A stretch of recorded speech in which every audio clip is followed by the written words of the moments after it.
Okay, so here we are, episode 2 of Tremolo Tuesday. So, as I said in my preview earlier, in my short reel, um, I was listening to Julian Lage's Apple Sessions, Nashville Sessions by Apple Music, and Omission stood out like it usually does when I hear it. But this was I don't know why, maybe because I had a guitar in my hand, but I found the notes similar to it. I am not repeating what Julian Lage did, but this is part of my tremolo exercise. It all became rather accidental, but actually a wonderful blessing. So it goes along the lines of.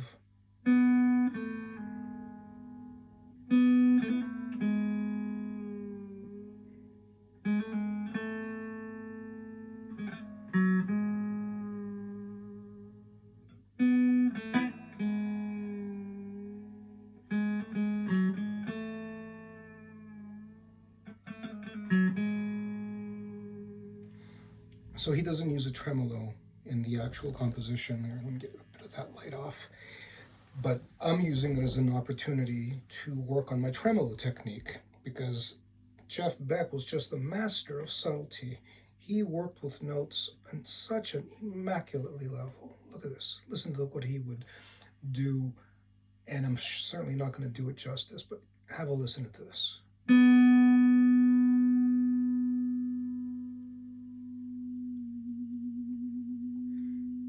He knew when to go into the descending part of the note.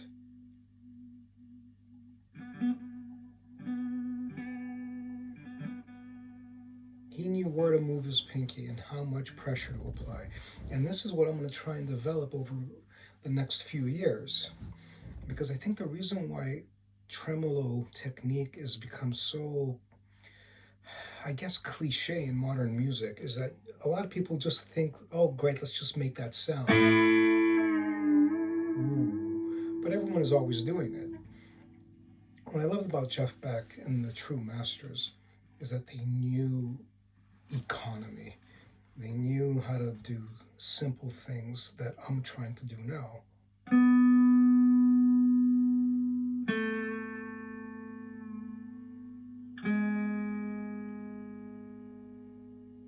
This is before those notes become a sequence.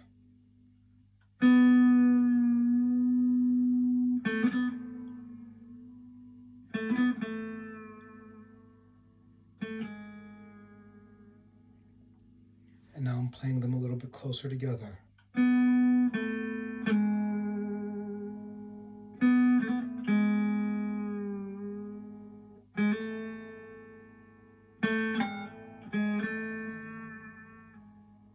See? Too much. I didn't need to do that much. So let me try that again.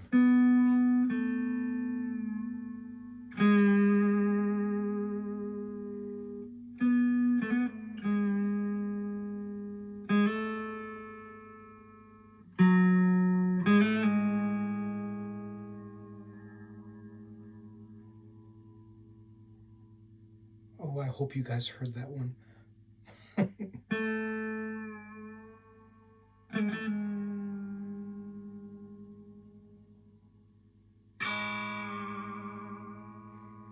Oh, that's another technique I can explore.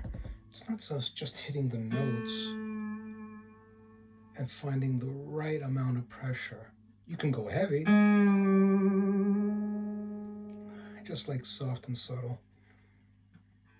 But if I'm doing this,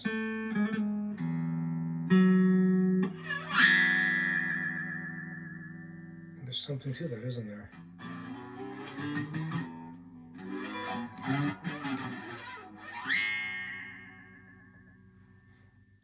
Again, they're all just sounds, and integrating them into a composition is what the whole process is about. So here we are, episode 2 with Tremolo Tuesday.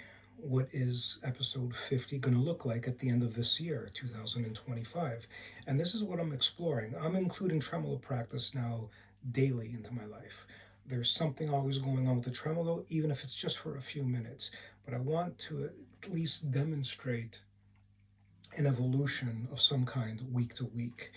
And I managed to pull that off this week because here's what I learned.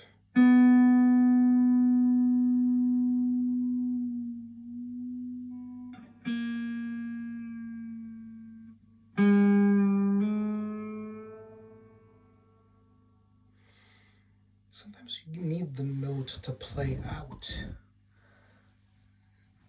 I think we're just so obsessed with getting the tremolo sound. We're not letting the note survive on its own weight.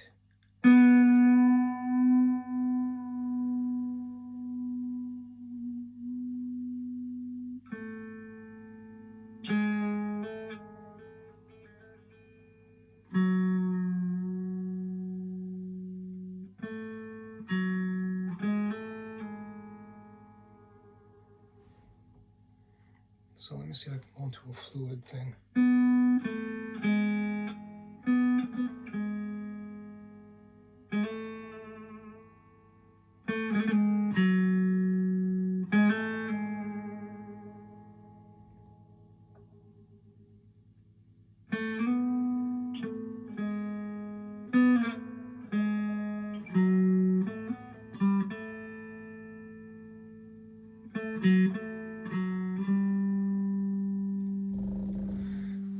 This takes me to an earlier vid, how Miles Davis said there's no wrong notes. That one for a split second sounded wrong. But then there's that old convention from classical music that I told you folks about. Pre-First World War, in classical music, the convention was when you, this is someone who told me this from the Guildhall of Music, David Dolan, I believe, is the professor. And he told me that there's this convention in classical music pre-First World War, pre-1914, before classical music became this academic discipline. So when a mistake was made back then, the way to correct it was to repeat it. So we had this going on.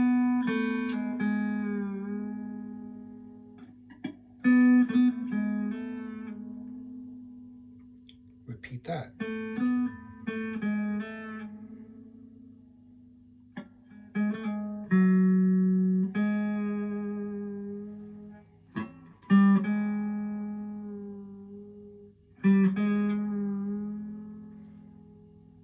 So if I don't want to play this G when the intention was to play F sharp again, watch again.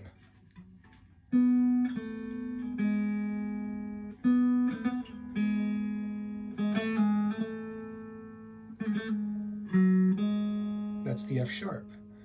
But if I go G,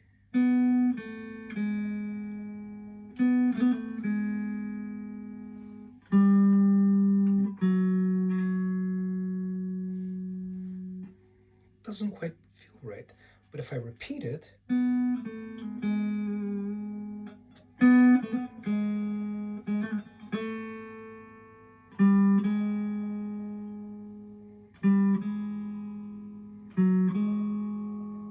it sounds so much more melodic this way. But I have a real love for ugly sounds if you give them the proper context, like I did during the songwriting weekend of the F sharp diminished, right? It's fantastic. It's just mean and hateful. So listen to this. How do you end that with beauty, right?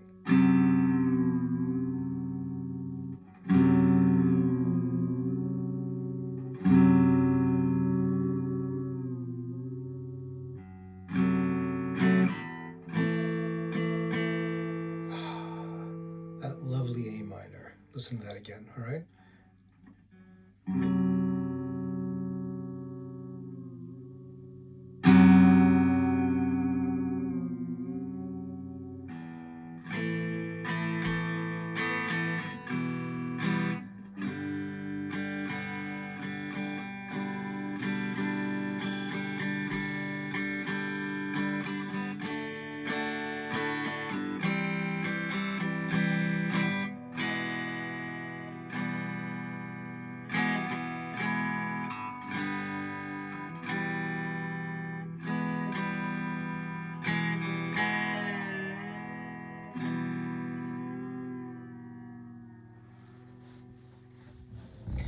So the one thing I did discover today, doing this with you, was this. It's not the same.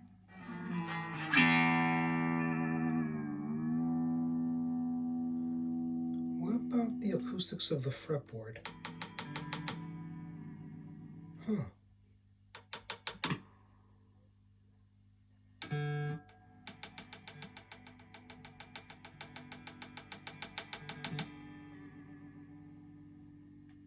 Another sound to explore.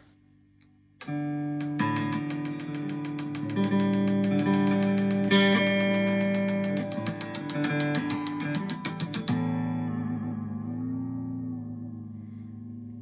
just milling about, but you see where I'm going with this.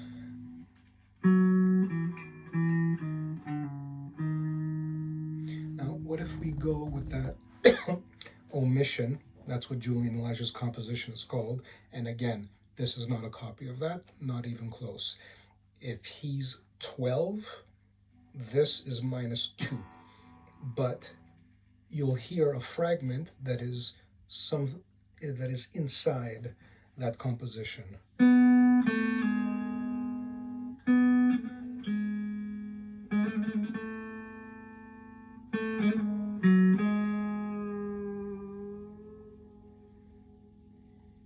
Now, if I go down here, a higher register,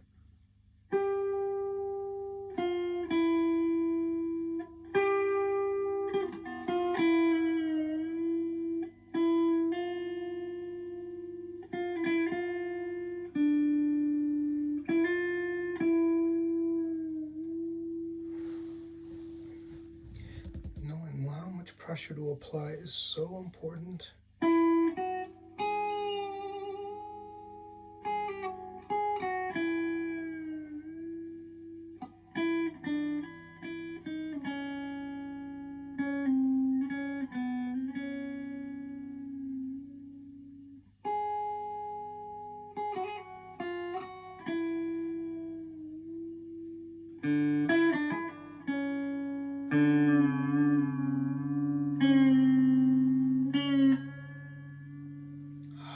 Another little gem. But if I play a note after that,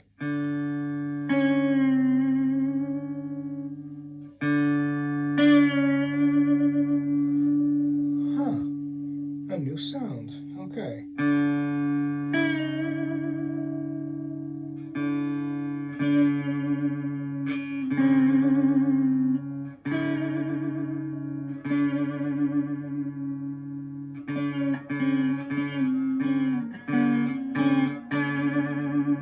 Sounds like a sitar. It sounds like a sitar. I am.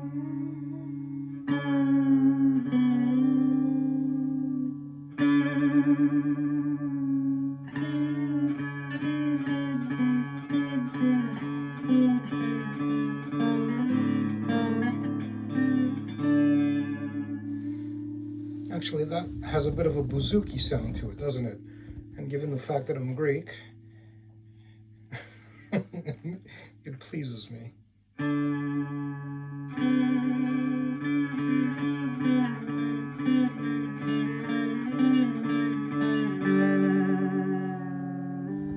Opa. If I play those notes slowly, I'm thinking of a sitar. If I'm playing them quickly, I'm thinking of a bouzouki. So have another listen.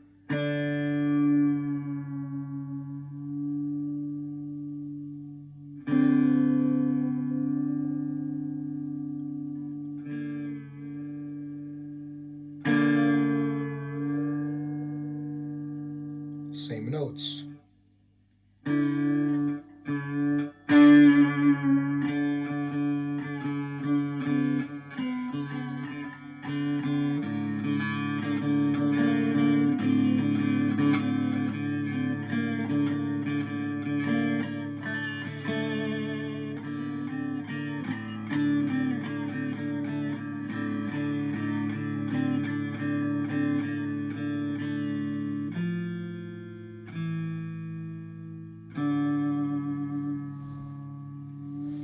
Okay, we'll leave it at that. because I need to watch this video again and remember all the little sounds I discovered, because I did not know those before doing this. So thank you all for inspiring it, be it intentionally or unintentionally. But if you hung in there and you watched, thank you. And by all means, watch my open mic performance, number 3. You'll see the foibles and the joyous little good moments within that. I guess it's a 11-minute vid, plus my commentary, so it's about a 15-minute vid. Tune in, tell me what you think. And again, it's going to be bad versus 5 years from now. I don't know if 5 years from now is that way, but I just want it to be demonstrative. So that's it. Love to all. God bless. And I'll see you tomorrow. Bisous, bisous.